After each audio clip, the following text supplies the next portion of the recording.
আসসালামু আলাইকুম। আজকে আমি খুবই সহজ নিয়মে সুন্দর ডিজাইনের বেবি ফ্রকটি ফুল ডিটেলসে দেখিয়ে দিব আমি কিভাবে তৈরি করেছি। আপনারা যদি স্কিপ না করে সম্পূর্ণ ভিডিও মনোযোগ সহকারে দেখতে থাকেন তাহলে কিন্তু আপনারা এই সুন্দর ডিজাইনের ফ্রকগুলো আপনাদের বাবুর জন্য তৈরি করতে পারবেন।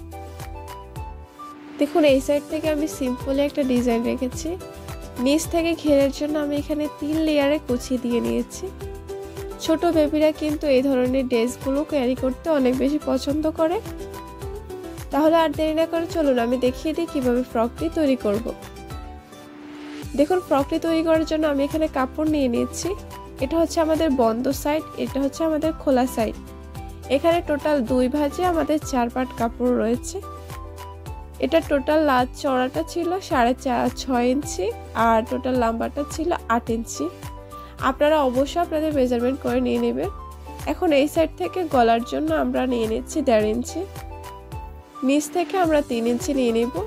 যেহেতু আমরা 1 বছরের বেবির জন্য তৈরি করতেছি সেহেতু আমরা এই মাপে নিয়ে নেব। আপনারা অবশ্যই আপনাদের মেজারমেন্ট করে মাপটা নিয়ে নেবেন। দেখুন এখন আমরা এইভাবে বক্স তৈরি করে নেব। এখন এই বক্সের মধ্যে আমরা এইভাবে গলাটা শেপ দিয়ে নেব। এখন এই সাইড থেকে আমরা শোল্ডারের জন্য 3 ইঞ্চি নিয়ে নিচ্ছি। এই সাইড থেকে আমরা আর্মহোলের জন্য 4 ইঞ্চি নিয়ে নেব। এখন এই সাইড থেকে আমরা এইভাবে বক্স তৈরি করে নেব। দেখুন এভাবে বক্স তৈরি করে আমরা এইভাবে আর্মহোলে শেপ দিয়ে নেব। এখন এই সাইড থেকে আমরা বডি সাইজ নিব। বডি সাইজ আমরা 6 ইঞ্চি নিয়েছি। নিচ থেকে আমরা 1/2 ইঞ্চি কম 5.5 ইঞ্চি নিব। এখন এইভাবে মার্জিন টেনে নিব। সাইড থেকে 1/2 ইঞ্চি এক্সট্রা নিয়ে নিচ্ছি সেলাইয়ের জন্য। নিচ থেকে এভাবে একটু রাউন্ড করে নিব। এখন মার্জিন অনুসারে সম্পূর্ণ কাপড়টা কাটিং করে নেব। এ পর্যায়ে আপনাদের কাছে আমার ছোট্ট একটা অনুরোধ, আপনারা যারা আমার চ্যানেলে একেবারে নতুন তারা প্লিজ আমার চ্যানেলটা সাবস্ক্রাইব করে দিবেন, কারণ আমি ভেরি সুন আমার চ্যানেলে আরও কিছু নতুন ডিজাইন অ্যাড করব। অবশ্যই সেগুলো সবার আগে পেতে আমার চ্যানেলটা সাবস্ক্রাইব করে পাশে থাকা বেল আইকনে অল ক্লিক করে দিবেন। দেখুন আমি কিন্তু এই সাইড থেকে কাটিং করে নিয়েছি। এখন পিছনের সাইডটা আমরা সরিয়ে রাখবো। এখানে শুধু একটা সাইড রেখেছি আমরা। এখন এর উপরে ডিজাইন করার জন্য আমি এখানে কাপড় নিয়ে নিয়েছি। দেখুন আমরা উপরের যে কাপড়টা রয়েছে সেটাকে ডাবল ভাঁজ করে রেখেছি। নিচের এই কালারফুল কাপড়টাও আমাদের কিন্তু ডাবল ভাঁজে রয়েছে। এখন আমরা এটাকে বসিয়ে সাইড থেকে মেজারমেন্ট অনুসারে কাপড়টা কাটিং করে নেব। দেখুন আমরা বুকের সাইডের মেজারমেন্ট অনুসারে কিন্তু সম্পূর্ণ কাপড়টা কাটিং করে নিয়েছি। সেম ভাবে আপনারাও সম্পূর্ণ কাপড়টা এইভাবে কাটিং করে নেবেন। দেখুন আমাদের সম্পূর্ণ কাটিং করা হয়ে গেছে। এখন আমরা সোজা সাইডে কাপড়টা এইভাবে মেলে নিয়েছি। ডিজাইন করার জন্য আমরা যে কাপড়টা কাটিং করেছি আমরা এটাকে এটার উপরে এইভাবে সেট করে নেব।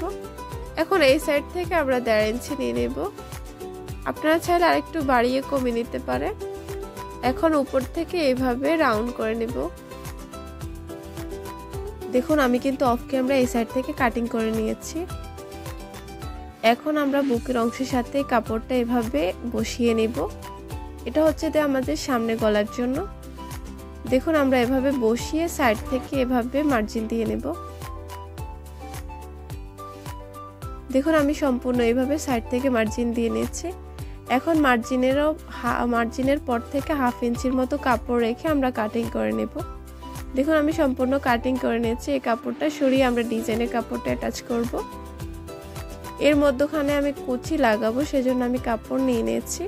এখানে আমার টোটাল 2 ভাঁজে কাপড় রয়েছে। দেখুন এর লম্বাটা আপনারা অবশ্যই আপনাদের মেজারমেন্ট করে নেবেন। 2 ভাঁজে এটা টোটাল 2.5 ইঞ্চি থেকে একটু বেশি কাপড় ছিল। সম্পূর্ণ সাইডে এভাবে কুচি করে আপনারা কাপড়টা নিয়ে নেবেন। দেখুন আমি সম্পূর্ণ সাইডে এভাবে কুচি করে নিয়েছি। এই ধরনের কুচি করা খুবই ইজি। এখন এইভাবে বসিয়ে সাইড থেকে সেলাই করে নেবেন। দেখুন আমি সাইড থেকে সেলাই করে নিয়েছি। এখন এই কাপড়টাকে এইভাবে উল্টো করে রেখে সাইড থেকে সেলাই করে নেব। দেখুন আমি এই সাইড থেকে সেলাই করে নিয়েছি। এখন কাপড়টাকে এইভাবে সোজা সাইড নিয়ে আসব।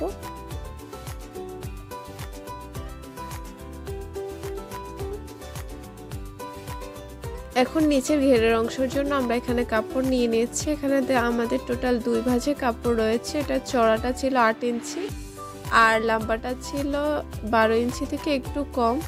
আপনারা অবশ্যই সাইড থেকে আপনাদের মেজারমেন্ট করে কাপড়টা নিয়ে নেবেন। উপরের অংশটা আমরা এভাবে ডাবল ভাঁজ করে নিয়েছি, নিচের অংশটা আমাদের ডাবল ভাঁজে রয়েছে।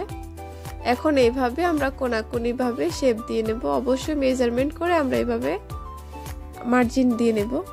এখন মার্জিন অনুসারে আমরা এই সাইড থেকে কাপড়টা কাটিং করে নেব। এখন এই সাইড থেকে আমরা কুচি অ্যাটাচ করব, সেজন্য আমরা এইভাবে কাপড়টাকে মেলে নিব। দেখুন আমি সম্পূর্ণ কাপড়টা মেলে নিয়েছি। এখন আমরা এই সাইড থেকে নিচের ঘেরের সাথে কুচি অ্যাটাচ করব, সেজন্য আমি কাপড় নিয়ে নিয়েছি। এখানে আমি টোটাল 3 লেয়ারে কুচি অ্যাটাচ করব। এই কাপড়টা টোটাল ছড়াটা ছিল 4 ইঞ্চি। আপনারা অবশ্যই আপনাদের মেজারমেন্ট করে নিয়ে নেবেন। এখন নিচ থেকে আমরা সেলাই করে নেব। প্রথমে চিকন করে এক ভাঁজ দিয়ে তারপর আরেক ভাঁজ দিয়ে সম্পূর্ণ সাইডে সেলাই করে নেব। দেখুন আমাদের সম্পূর্ণ সাইডে সেলাই করা হয়ে গেছে। এখন প্রথম লেয়ারের জন্য আমরা কুচি তৈরি করব, সেজন্য আমরা উপর থেকে এভাবে সোজা সাইডে রেখে সম্পূর্ণ সাইডে কুচি বসিয়ে সেলাই করে নেব। দেখুন আমি এই সাইড থেকে কুচিটা তৈরি করে নিয়েছি। এখন দ্বিতীয় লেয়ারের জন্য আমরা এইভাবে মার্জিন দিয়ে নেব। দেখুন প্রথম লেয়ারে কুচির মাপ অনুসারে আমরা মার্জিন দিয়ে নিচ্ছি, সেমভাবে এইভাবে আপনারাও মার্জিন দিয়ে নেবেন। এখন দ্বিতীয় লেয়ারের জন্য আমরা কুচি অ্যাটাচ করব, সেজন্য আমরা প্রথমে কাপড়টাকে এভাবে উল্টো করে নেব। দেখুন আমরা প্রথমে কাপড়টাকে এভাবে উল্টো করে সাইড থেকে কুচি করে নেব। দেখুন আমি সম্পূর্ণ দ্বিতীয় লেয়ারের জন্য সাইড থেকে কুচি অ্যাটাচ করে নিয়েছি। সোজা সাইডে অবশ্যই একটা সেলাই দিয়ে নেবেন। দেখুন আমাদের দুইটা লেয়ারের কুচি তৈরি হয়ে গেছে। এখন আমরা তৃতীয় লেয়ারের জন্য কুচি তৈরি করব। সেম ভাবে আমরা এভাবে দ্বিতীয় লেয়ারের মাপ অনুসারে মার্জিন দিয়ে নেব। দেখুন এই সাইড থেকে আমি মার্জিন দিয়ে নিয়েছি। এখন মার্জিন অনুসারে আমরা কুচিটা অ্যাটাচ করব। দেখুন আমরা সেম ভাবে কাপড়টাকে প্রথমে উল্টো সাইড করে রাখবো। এখন এইভাবে মার্জিন অনুসারে কুচিটা অ্যাটাচ করে নেব। দেখুন আমাদের কিন্তু সম্পূর্ণ নিচের ঘেরে অংশটা তৈরি হয়ে গেছে। আমরা 3 লেয়ারে কুচি দিয়ে নিয়েছি। নিচ থেকে আমরা এই সাইডটাও সেলাই করে নিয়েছি। এখন এটাকে আমরা বুকের অংশের সাথে অ্যাটাচ করে নেব, সেজন্য বুকের অংশটাকে সোজা করে রেখেছি, নিচের ঘেরের অংশটাকে উল্টো করে রেখে সাইড থেকে সেলাই করে নেব। দেখুন আমি সেলাই করে সোজা সাইড থেকে নিয়ে এসেছি। আমাদের এই সাইডটা সম্পূর্ণ তৈরি হয়ে গেছে। এখন এই সাইড থেকে আমরা বক্রম অ্যাটাচ করব। দেখুন আমরা এইভাবে বক্রমটাকে বসিয়ে সাইড থেকে সেলাই করে নেব। সাইড থেকে সেলাই করা হয়ে গেছে। এখন কেচি দিয়ে একটু কাটিং করে নেব, তাহলে আমাদের উল্টিয়ে নিতে সুবিধা হবে। এখন হাত দিয়ে এভাবে উল্টিয়ে সাইড থেকে সেলাই করে নেবেন। এই সাইড থেকে সেলাই করা খুবই ইজি। দেখুন আমি এই সাইড থেকে সেলাই করে নিয়েছি। সেম ভাবে আমি কিন্তু সম্পূর্ণ পিছনের অংশটাও সেলাই করে নিয়েছি। এখন পিছনের অংশটাকে আমরা এভাবে উল্টো করে রেখে মেজারমেন্ট করে কাঁধের অংশটা মিলিয়ে সেলাই করে নেব। আমাদের কিন্তু প্রায় জামাটা তৈরি হয়ে গেছে। এই পর্যায়ে যদি ভিডিওটা ভালো লেগে থাকে তাহলে অবশ্যই একটা লাইক দিবেন। ভালো থাকবেন সবাই, আল্লাহ হাফেজ।